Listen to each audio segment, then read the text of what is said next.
foremost, she's an amazing educator. And secondly, she has a passion for serving her community, her students, and here at the school that we are in. But most importantly, she communicates strongly and focused on who she's working with. So when you think about relationship-centered and her coming into this school, she immediately got to know who her staff were, what they needed, how she could service them. She immediately started working with the students to know who were the students here at Hirsch and what they needed. One of the things I've always coached principals about, and Clare follows this, exemplifies this, is that your staff will forgive you for not being the best, but they won't forgive you if you don't try. And so when you're a principal of a school that you want to turn around, you have to be in the work with your staff. And that's what Clare does. She leads by example. She's normally in the PLC. She's part of the strategic planning. She's part of the community involvement. She's part of the walks that we do to bring attendance up with our students. She's in the conferences with her teachers. She's looking at the curriculum. She's looking at the data. She's in the work. I think Dr. Resilla influences all the kids at Hirsch in a very positive way because she is a hands-on principal.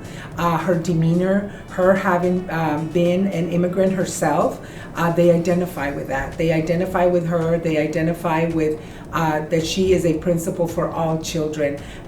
When I see her walking down the halls, I'm very impressed that she knows the children by name. The way they just come up to her and hug her, you can tell she has a great rapport, very strong rapport with all students.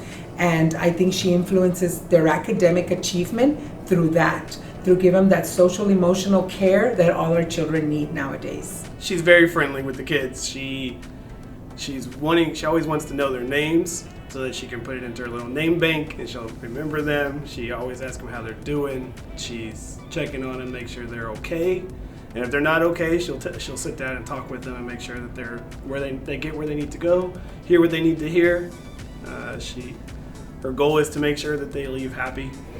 As a student, I see Dr. Resilla as a responsible leader, a good role model, and a classy lady. But mostly she is a leader that makes sure everyone is on task and following the rules at Hirsch Elementary. She is a great leader for kids like me. She goes everywhere around making sure everything's okay and in order. She has to work every day and get up early. While we stay in class focusing, she has a lot of things to do in one day. And that's so much for one person to do. She only has 2 hands, but she makes it all done. This is your passion. This is not a mission, but your ministry. So once again, congratulations on behalf of Spring ISD and personally on my behalf. You are so deserving of this recognition. Congratulations. It just brings my heart the greatest joy. And so you are so deserving. You are so worthy, and I know with your leadership, great things are going to continue to happen, not only at Hirsch, but through Spring and wherever God leads you. I'm so excited for you. I'm so proud of you, and congratulations. I know Dr. Resilla is very deserving of this award. She's continuously shown that she is dedicated to ensuring that all the students are succeeding in everything they do, and she's always going above and beyond for her students and staff, and always making sure that we are receiving the best that we can. Congratulations, Dr. Resilla. You are a gift to education at Hirsch Elementary, and I'm very proud of you. I am so happy for you. There could not be a more deserving person.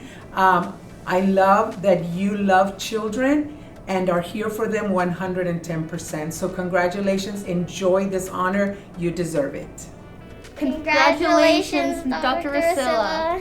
So I wanted to be an educator first because I really do see the value of education.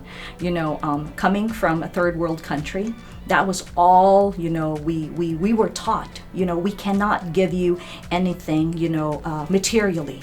But education is something that nobody can take away from you. And that was imprinted in me. I was a scholar in college, in the Philippines, and really never in my wildest dreams would I ever thought, I would be here in this great country. Never.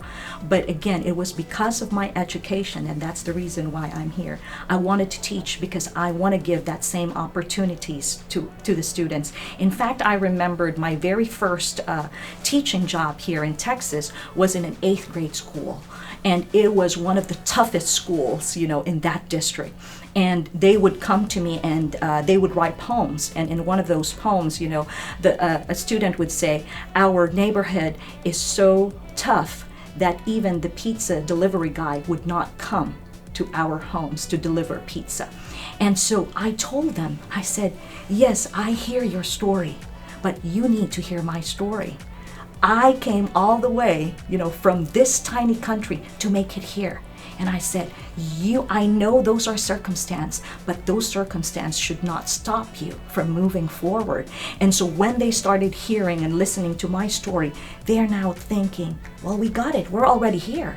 We don't have to find a way to come here. We're already here. And so, that is the very reason I love to educate, because first, I think it's really to share my story, and from that story empower others, that you got it. But now being a leader was to empower others to become leaders too, because for me, that has been very, very powerful. It's because of people who gave me opportunities to lead, and that's the reason why I am where I am right now.